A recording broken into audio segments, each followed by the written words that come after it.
চাঞ্চল্যকর আনিস হত্যার আমরা ক্লু উদ্ধার করতে পেরেছি 36 ঘন্টার মধ্যে আমাদের বাইজিদ বোস্তামির চৌকস আভিযানিক দলের মাধ্যমে। ধন্যবাদ। আপনারা জেনে খুশি হবেন, বিগত 20/1/2026 তারিখে আমাদের টহল টিম গোপন তথ্য পেয়েছে যে পাঠানপাড়া এলাকাতে পলিথিন মোড়ানো মানবদেহের 2টা হাত পাওয়া যাচ্ছে, যেটা কুকুর টেনে নিয়ে যাচ্ছে।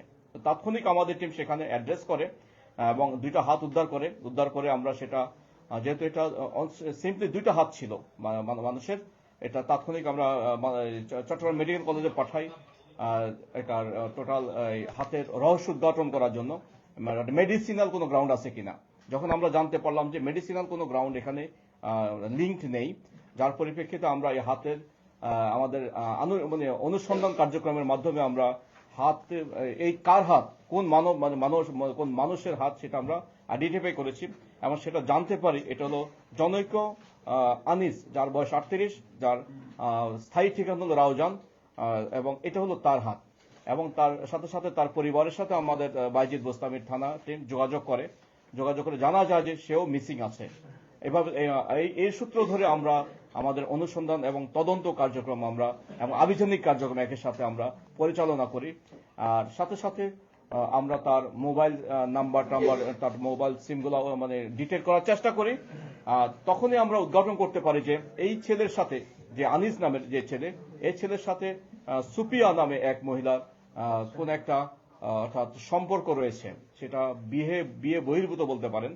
সেই সম্পর্কের সূত্র ধরে সেই সম্পর্কটা দীর্ঘমেয়াদী, মোর দেন 5 ইয়ার্স, ঠিক আছে।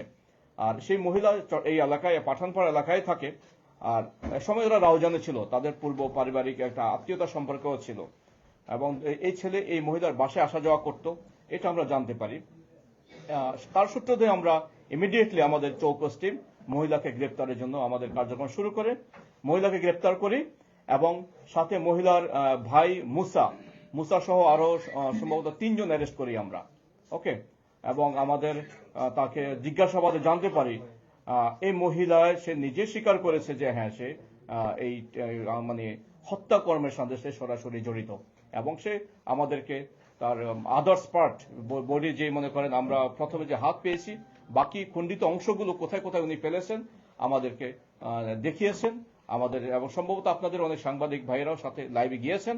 আমরা সেটা শীতল ঝর্ণ এলাকা থেকে কিছু খণ্ডিত অংশ উদ্ধার করেছি এবং তার পাশাপাশি আরেকটা জায়গা থেকে আজকে আমরা লাস্টলি তার মস্তক উদ্ধারের জন্য আমাদের সময় লেগেছে, যার কারণে আমরা ফায়ার সার্ভিসকে ডেকেছি। ফায়ার সার্ভিসের টিম আমাদেরকে সহযোগিতা করেছে।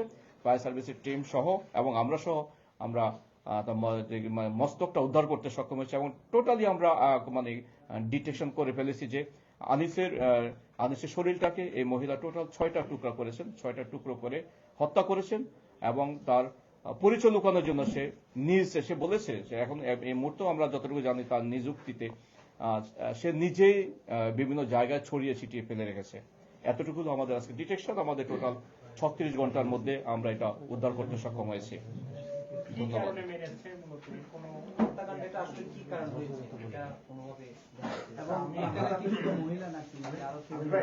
আমরা যেটা জানতে পেরেছি, ওই আনিস যিনি নিহত হয়েছেন, তিনি মহিলাকে দীর্ঘদিন ধরে বিভিন্ন অ্যাডাল্ট ছবি এবং ভিডিও বিভিন্ন সোশ্যাল মিডিয়া এবং তার জামাতা ও মেয়েকে দেখাবো বলে হুমকি দিয়ে আসছিল।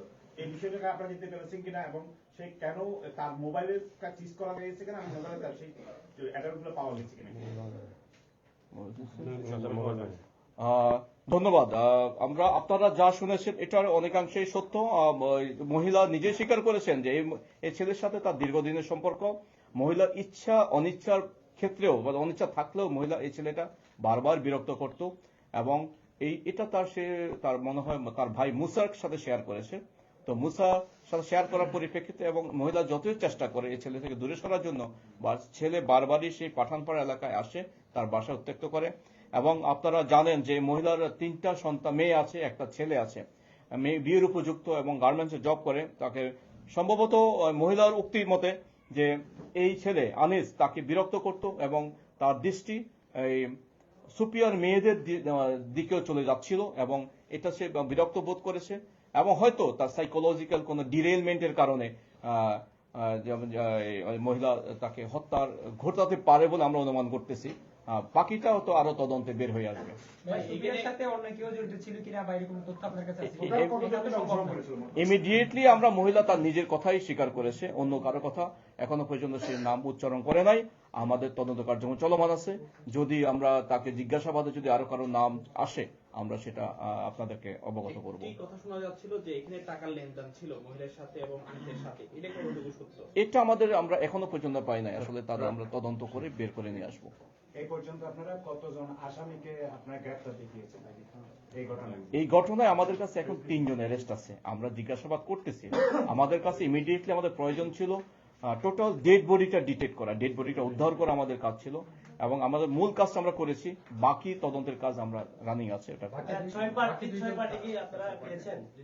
হ্যাঁ 6টা পার্ট পেয়েছি আমরা ইমিডিয়েটলি। যে এত দ্রুত আপনারা যে অভিযান করে সফলতা পেয়েছেন, মূল আসামি গ্রেফতার করেছেন, এর পিছে কিভাবে এইটা করেছেন আমাদেরকে? ওকে অনেক সুন্দর, একদম আমাদের বিজ্ঞ সাংবাদিক ভাই অনেক অভিজ্ঞতার কারণেই এই সুন্দর প্রশ্ন করেছেন। আসলে আমরা হলাম পুলিশের লোক, অপরাধ কর্মকাণ্ড এগুলো নিয়ে আমাদের কাজ। আপনারা শুনে খুশি হবেন, আমাদের মাননীয় পুলিশ কমিশনার জনাব হাসিব আলী স্যার তার সাহসিকতা এবং সুদক্ষ নেতৃত্বের কারণে আমরা টোটাল টিম সিএমপি আমরা কাজ করে যাচ্ছি অত্যন্ত আন্তরিকতার সাথে, পেশাদারিত্বের সাথে, নির্ভয়ে কাজ করে যাচ্ছি। স্যার আমাদেরকে নির্ভয় দিয়েছেন, স্যার আমাদেরকে কমিটমেন্ট করিয়েছেন, এবং বলতে শক্ত কমিটমেন্ট যে সিএমপি হবে বাংলাদেশের মধ্যে একটা আদর্শ মহানগর পুলিশ, যেটা সারা বাংলাদেশ অন্যান্য মহানগর পুলিশরা ফলো করবে, এবং আমরা সেটা ইনশাল্লাহ আমাদের কাজের মাধ্যমে প্রমাণ করার চেষ্টা করতেছি। আপনারা ইতিমধ্যে দেখেছেন আমরা আমাদের টোটাল সিএমপিতে টোটাল 16টা থানার মধ্যে অনেকগুলো থানাতে আমাদের ক্রিমিনাল অ্যাক্টিভিটিস গুলো অনেকটা রিডিউস হয়ে আসছে, বাট তারপরে আমরা তো বলতে টোটালি নির্মূল এখনো করতে পারি নাই। আমরা আমাদের টোটাল 6টা আমাদের মাননীয় কমিশনার স্যার 6টা থানাকে রেড জোন হিসাবে ডিক্লেয়ার করেছে, এবং এই সমস্ত অঞ্চলের যে সমস্ত দাগী আসামি, চিহ্নিত সন্ত্রাসী, ক্রিমিনাল, যত ধরনের অপরাধী আছে সকল নির্মূল আমরা করে ছাড়বো। স্যারের নির্দেশ আমরা এটা স্যারের নির্দেশ অক্ষর অক্ষরে পালন করে ছাড়বো। আবার স্যারের আমাদের যেই মোটিভেশন দিয়েছেন আমাদের প্রত্যেকটা ফোর্সের মধ্যে সেটা কাজ করতেছে। প্রত্যেকটা থানায় আমি ডিসি, এডিসি, এসি এবং ওসি থেকে শুরু করে যারা আমাদের সাব ইন্সপেক্টর মাঠে যারা কাজ করছে তারা পূর্ণ উদ্যমে কাজ করতেছে, এবং এটার জন্য আমাদের একটা রিশিডিউলমেন্ট হয়েছে, পুনর্বিন্যাস হয়েছে। অপরাধ দমন, অপরাধ নিয়ন্ত্রণ, আইন শৃঙ্খলা নিয়ন্ত্রণ, একের সাথে সামনে আমাদের যে ইলেকশন, সব মিলিয়ে আমাদের সবগুলো মাথায় রেখে আমাদের টোটাল চট্টগ্রাম মেট্রোপলিটন পুলিশকে একটা রিশিডিউলমেন্টের এবং পুনর্বিন্যাসের আওতায় নিয়ে আসছেন আমাদের মাননীয় পুলিশ কমিশনার জনাব হাসিব আলী স্যার, এবং তার রিশিডিউলমেন্টের পরে আমাদের চমৎকার আমরা ভালো রেজাল্ট পাচ্ছি। আমরা কমপ্লিটলি রাত দিন 24 ঘন্টা মাঠে খেটে কাজ করছি। আমাদের কঠোর পরিশ্রম, শক্ত মনোবৃত্তি এবং হাই মোটিভেশনের কারণে আমাদের এই সফলতা আমি বলবো। ধন্যবাদ। এখানে বাকি দুজন কারা? একজন তো সুফিয়া, 3 জনের কথা বললেন, বাকি 2 জন হলো তার ভাই এবং তার মেয়ের, আমরা মেয়ের সাথে যাকে বিয়ে দেওয়ার একটা সম্ভাবনা ছিল, যে মেয়েকে সে উত্ত্যক্ত করতেছে এখন, যেটা হয়তো সুফিয়া ইরিটেটেড বা বিরক্ত বোধ করতেছিল এই আনিসের ওই মেয়েকে, যার সাথে বিয়ের একটা হয়তো বাগদান বা কমিটমেন্ট ছিল, হ্যাঁ হবু জামাই বলতে পারেন। আমরা ইমিডিয়েটলি আমাদের ক্লু উদ্ধার করার জন্য সম্ভাব্য সাসপেক্টেড কিছু মানুষকে আমরা অ্যারেস্ট করেছি, সেই সংখ্যা 3 জন। এটা যে 3 জন যে সবাই এটার সাথে ইনভলভ, এখন আমরা স্যাঙ্গুইন না, একদম নিশ্চিত না। আমরা তদন্তে এটা বের হয়ে আসবে কারা ডিরেক্টলি মার্ডার কাজের সাথে জড়িত হয়েছে, আমরা তাদেরকে আইন আওতায় নিয়ে আসবো। নিরপরাধ ব্যক্তি থাকলে আমরা হয়তো এখন অ্যারেস্ট করেছি, আমরা আপনাদের সামনেই বলতেছি, কেউ যদি নিরপরাধ থাকে আমরা তাদেরকে আইনানুগ ব্যবস্থা, আইনের আওতায় তাকে আমরা আবার অব্যাহতি দিব। আমির ভাই একটু 1 মিনিট একটা জিনিস জানার জন্য চাচ্ছিলাম, সেটা হচ্ছে যে এই হত্যাকাণ্ড কোথায় ঘটেছিল এবং কোন ধরনের অস্ত্র দিয়ে এই হত্যাকাণ্ড ঘটেছিল, এই বিষয়টা একটু আমাদেরকে ক্লিয়ার করুন। হ্যাঁ, থ্যাংক ইউ। এটা সুফিয়ার নিজ বাসায়, পাঠানপাড়া তার নিজ বাসায় করেছে, এবং সে নিজে স্বীকার করেছে তার বেডরুমে করেছে। অ্যাজ ইউজুয়াল যেটা যেমনটা তার থেকে আগের যে অভ্যাস ছিল, সেই অভ্যাসের প্র্যাকটিস সেই হয়তো অনেকটা নাটকীয়তা সে করেছে তাকে মার্ডার করার জন্য। এবং সেখানে সে 2টা চাপাতি উদ্ধার আছে আমাদের, হত্যাকাণ্ডে ব্যবহৃত চাপাতি ইউজ করেছে, সাথে মনে হয় ওই যে পাটা পুতা এগুলো ইউজ করেছে বলেছে তার। আমরা জানতে পেরেছি যে মুসা ওই হত্যাকাণ্ডে অংশগ্রহণ করেছে তার ভাই এবং তাকে ফোন করে ডেকে নেওয়া হয়েছে সেই বিষয়টি কিছু বলবেন? আপনি জেনেছেন, আমরা এখনো ক্লিয়ার হই নাই। আমরা তদন্ত আমাদের যদি প্রমাণ পাওয়া যায় মুসার ইনভলভমেন্ট, আমরা তাকে আইনের আওতায় নিয়ে আসবো। ঠিক আছে সুফিয়ার কি পূর্বে কোনো অপরাধের সাথে কোনো তথ্য পেয়েছে? সুপিরিয়র এই ধরনের পিস্তিপার আমরা যাচাই বাছাই করব।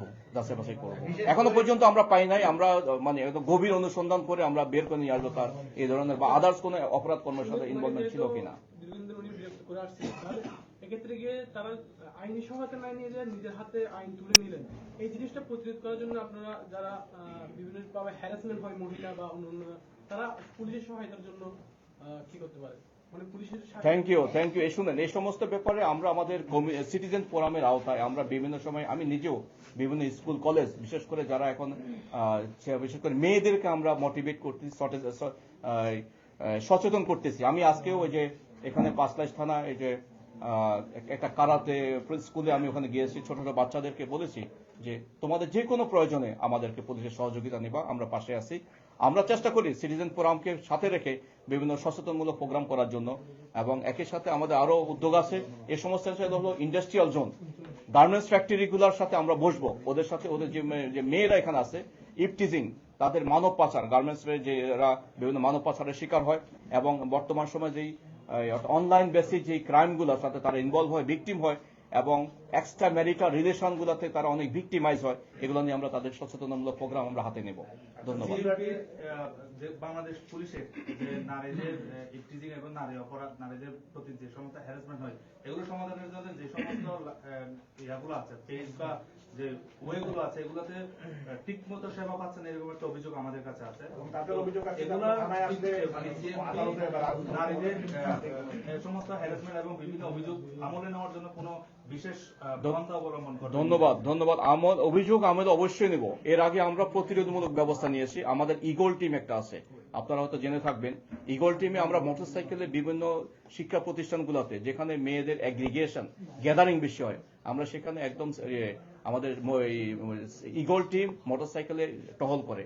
এটা একদম মানে কেউ বুঝতেও পারে না ওরা যে ওখানে কাজ করতেছে। সাথে সাথে অনেক টিচারদেরকে আমরা ধরেছি, আইনের আওতায় নিয়ে আসছি। এটা আমাদের কন্টিনিউ আছে।